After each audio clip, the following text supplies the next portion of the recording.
تاریک مخلوقات کو پیچھے دھکیلتے ہوئے اور ملاکر کے جادو کو کمزور کرتے ہوئے مخلوقات چیخیں مار کر روشنی سے پیچھے ہٹنے لگی۔ ان کی مڑی ہوئی شکلیں سایوں میں تحلیل ہو گئیں۔ زمین خود دل کی طاقت کا جواب دینے لگی، جیسے کہ جلائے گئے میدان سے احتیاط ہونے لگے اور دریا دوبارہ بہنے لگے۔ لیکن مارکا ابھی ختم نہیں ہوا تھا۔ ملاکر دل کی بے پناہ طاقت کو محسوس کرتے ہوئے ایروین کے سامنے آ گیا۔ جادوگر تاریک لباسوں میں لپٹا اور ایک مڑی ہوئی ایبونی کی چھڑی تھامے بادشاہ کے سامنے کھڑا ہوا۔ اس کی آنکھوں میں بد ارادہ آگ جل رہی تھی اور اس کی آواز حقارت سے بھری ہوئی تھی۔ تم اس طاقت کو سنبھالنے کے لیے کافی مضبوط نہیں ہو، ملاکر نے طنز کیا۔ یہ تمہیں کھا جائے گی جیسے کہ اس نے تم سے پہلے والوں کو کھا لیا ہے۔ تاہم ایروین نے ثابت قدمی دکھائی۔ اسے محافظوں کے الفاظ یاد آئے اور اپنے لوگوں اور اپنی بادشاہت سے محبت پر توجہ مرکوز کی۔ اسے معلوم تھا کہ اس کی طاقت دل سے نہیں بلکہ اس کی نیتوں کی پاکیزگی سے آتی ہے۔ ایک آخری بے گھر حرکت کے ساتھ اس نے دل کی طاقت کو اپنے اندر سے گزارا، ایک چمکدار روشنی پیدا کرتے ہوئے جو ملاکر اور اس کی تاریک فوج کو اپنے لپٹ میں لے گئی۔ جادوگر کا جادو ٹوٹ گیا اور وہ ہمیشہ کے لیے تھلویریا سے نکال دیا گیا۔ جب روشنی مدھم ہوئی تو تھلویریا کے لوگوں نے دیکھا کہ ان کا بادشاہ میدان جنگ میں اکیلا کھڑا ہے۔ تھلویریا کے دل ابھی بھی اس کے ہاتھوں میں نرم روشنی بکھیر رہا ہے۔ تاریک مخلوقات غائب ہو گئی اور زمین سے احتیاط ہونے لگی۔ پھول کھلنے لگے، درختوں نے نئی پتیوں کو اگانا شروع کر دیا اور آسمان صاف ہو گیا جس سے سورج پھر سے نظر آنے لگا۔ ملاکر کی شکست کے ساتھ تھلویریا میں امن لوٹ آیا۔ لوگ خوشی سے جھوم اٹھے، ان کی دل شکرگزاری اور امید سے بھر گئے۔ تاہم بادشاہ ایروین نے اپنی فتح کی بھاری قیمت چکائی تھی۔ دل کی بے پناہ طاقت نے اس پر اثر ڈالا اور وہ ہر روز کمزور ہوتا گیا۔ اس کی ایک بار کی مضبوط اور جوان جسم اب کمزور ہو چکی تھی اور اس کی آنکھوں میں اگرچہ ابھی بھی مہربانی بھری ہوئی تھی، گہری تھکن نظر آتی تھی۔ کی موت سے پہلے بادشاہ ایروین نے تھلویریا کا دل دوبارہ محافظوں کے حوالے کر دیا۔ اس نے اپنی قریبی مشیروں اور محافظوں کے رہنماؤں کو اپنے بستر کے پاس بلایا۔ دل کو چھپا کر اور محفوظ رکھنا ضروری ہے۔ بادشاہ نے انہیں ہدایت دی۔ یہ طاقت کا عظیم ذریعہ ہے لیکن یہ بھی ایک عظیم ذمہ داری ہے۔ اسے دانش مندی سے استعمال کریں اور صرف انتہائی ضرورت کے وقتوں میں۔ بادشاہ ایروین کی قربانی تھلویریا میں ایک کہانی بن گئی۔ لوگ اس کی یاد کو عزت دیتے تھے اور اس کی مثال سے سیکھتے تھے۔ انہوں نے سمجھا کہ اصل طاقت سے نہیں بلکہ بے غرضی اور خالص دل سے آتی ہے۔ بادشاہت ایک بار پھر پھلنے پھولنے لگی ان اقدار کی رہنمائی میں جو ایروین نے قائم کی تھی۔ اس کی عزت میں تہوار منعقد کیے جاتے تھے جہاں اس کی بہادری اور حکمت کی کہانیاں بچوں کو سنائی جاتی، یقین دہانی کراتے ہوئے کہ اس کی وراثت کبھی فراموش نہ ہو۔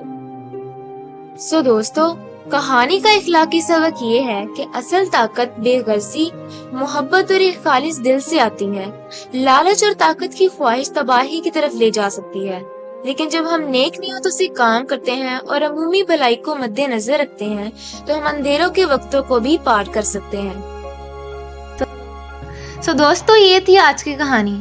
ایسی مزید کہانیاں جاننے کے لیے ہمارے چینل فیری لینڈ کو سبسکرائب کرنا نہ بھولیں اور ویڈیو کو اینڈ تک ضرور دیکھا کریں۔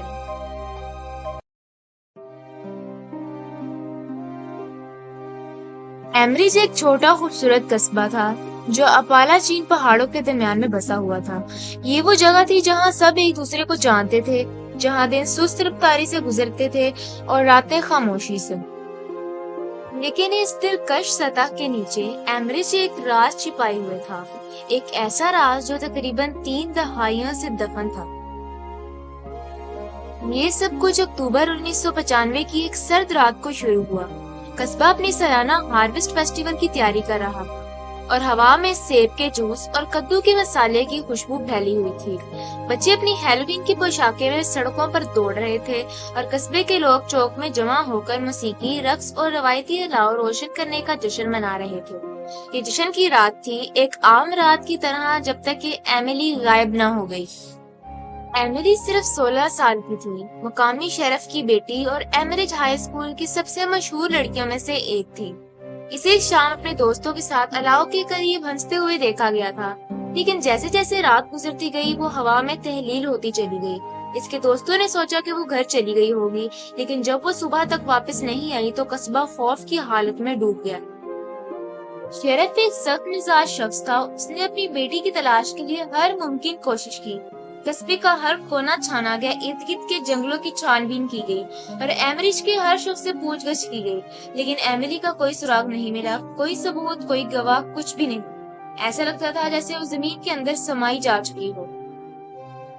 دن ہفتوں میں اور ہفتے مہینوں میں بدل گئے، تلاش جاری رہی لیکن امید کم ہوتی چلی گئی۔ ایک مرتبہ چہکتا ہوا قصبہ ایمریج اب خوف اور شہوات کے بادلوں میں ڈوبا ہوا تھا۔ لوگ رات میں اپنے دروازے بند کرنے لگے، افواہیں جنگل کی آگ کی طرح پھیل گئی اور شیرف جو کبھی کمیونٹی کا ستون تھا ایک ٹوٹا ہوا آدمی بن گیا۔ پھر ایملی کے گمشدگی کے سالگرہ کے دن کچھ عجیب ہوا۔ شیرف کے دفتر میں ایک پیکج آیا جس پر شیرف کا پتہ درج تھا۔ اندر ایک پرانا کیسٹ ٹیپ تھا جس پر کانپتی ہوئی لکھائی میں سنے لکھا ہوا تھا۔ شیرف جو اپنی سابقہ خود کا سایہ تھا، ٹیپ کو اپنے پرانے کیسٹ پلیئر میں ڈالا اور اسے چلایا۔ ٹیپ کے چڑکنے کی آواز آئی اور ایک آواز سنائی دینے لگی، ایک آواز جس نے شیرف کی ریڑھ کی ہڈی میں سردی دوڑا دی۔ یہ ایملی کی آواز تھی۔ ابو، آواز نے شروع کیا خوف سے کانپتے ہوئے، میرے پاس زیادہ وقت نہیں ہے، وہ مجھے دیکھ رہا ہے، وہ ہمیشہ مجھے دیکھتے ہیں۔ میں نہیں جانتی کہ میں کہاں ہوں، لیکن یہ جگہ تاریک اور سرد ہے اور میں بہت ہی ڈری ہوئی ہوں۔ براہ کرم آپ کو مجھے ڈھونڈنا ہوگا، براہ کرم ہار مت مانیں۔ ٹیپ اچانک ختم ہو گئی۔ شیرف کو حیرت میں ڈال دیا، اس کا دل تیزی سے دھڑکنے لگا۔ جب اس نے ٹیپ کو بار بار چلایا، اس کی سمجھ بوجھ میں اضافہ کرنے کی کوشش کی۔ یہ کیسے ممکن تھا؟ کیا ایملی زندہ تھی اور یہ ٹیپ کس نے بھیجی تھی؟ ایک نئی عزم سے بھرپور شیرف نے تحقیق دوبارہ کھولی اور ایک ایسی شدت کے ساتھ جس نے اسے خود بھی حیران کر دیا۔ اس نے پرانے کیس فائلوں کا جائزہ لیا، گواہوں سے دوبارہ پوچھ گچھ کی اور ہر اشارے کی پیروی کی، چاہے وہ کتنا ہی معمولی کیوں نہ ہو۔ لیکن جتنا وہ کھوجتا گیا اسے اتنا ہی احساس ہونے لگا کہ ایمریج میں کچھ بہت ہی غلط ہو رہا ہے۔ جیسے جیسے تحقیق آگے بڑھتی گئی، ایک نمونہ سامنے آیا۔ ایملی ایمریج سے غائب ہونے والی پہلی شخص نہیں تھی۔ گزشتہ 50 سالوں میں کچھ اور کیسز بھی تھے، بچے، نوجوان، یہاں تک کہ کچھ بالغ بھی جو بغیر کسی نشان کے غائب ہو گئے تھے، اور ہر کیس میں ایملی کی طرح کوئی ثبوت نہیں تھا، کوئی گواہ نہیں تھا اور کوئی لاش نہیں تھی۔ لیکن ان سب کو ایک چیز آپس میں جوڑتی تھی، قصبے کے باہر ایک پرانی ترک شدہ حویلی جسے ہاتھورن ہاؤس کے نام سے جانا جاتا تھا۔ ہاتھورن ہاؤس ایک عرصے سے خوف اور قیاس آرائی کا باعث بنا ہوا تھا۔ 1800 کی دہائی کے آخر میں ایک دولت مند لیکن الگ تھلگ خاندان کے ذریعے بنایا گیا تھا۔ حویلی اس وقت بربادی کا شکار ہو گئی جب ہاتھورن خاندان کے آخری افراد 1930 کی دہائی میں پراسرار طور پر غائب ہو گئے۔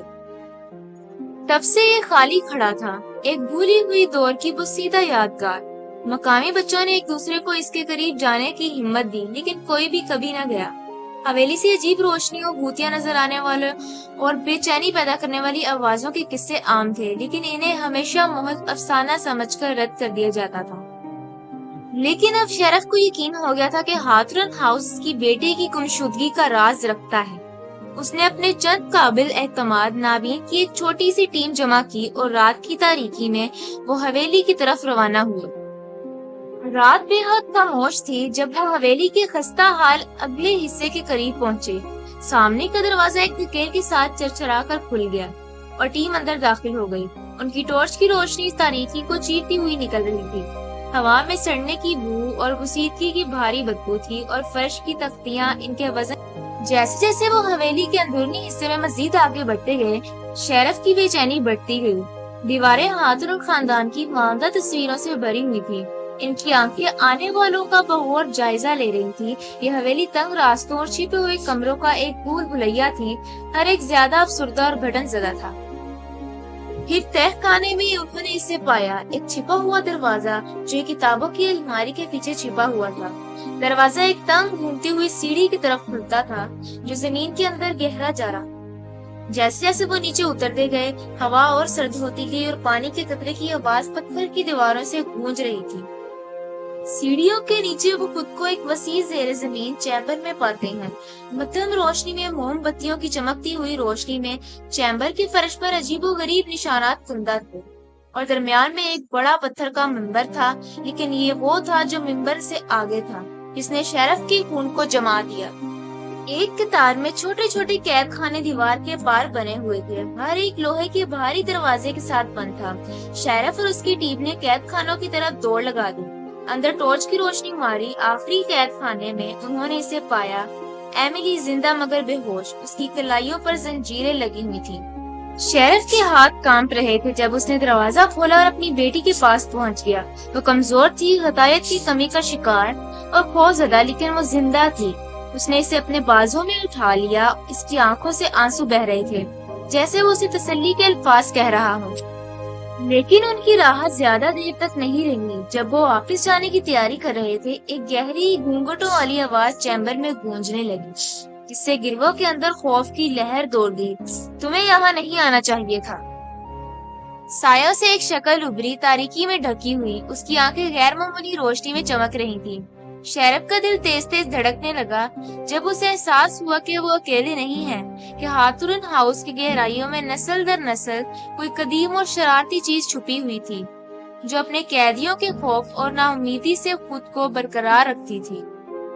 ایک افراتفری کا مقابلہ شروع ہو گیا جب شیرف اور اس کی ٹیم نے چیمبر سے فرار ہونے کی کوشش کی۔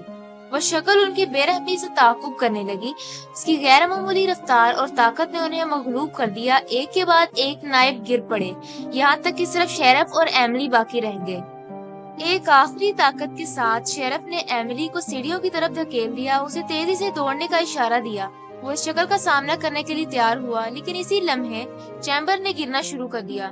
دیواریں گر گئیں، چھت نے ان کے اوپر گرنا شروع کیا اور وہ شکل ملبے میں دفن ہو گئی۔ ایملی جیسے ہی حویلی کے باہر نکلی، وہ اس کے پیچھے زمین ہوس ہو گئی۔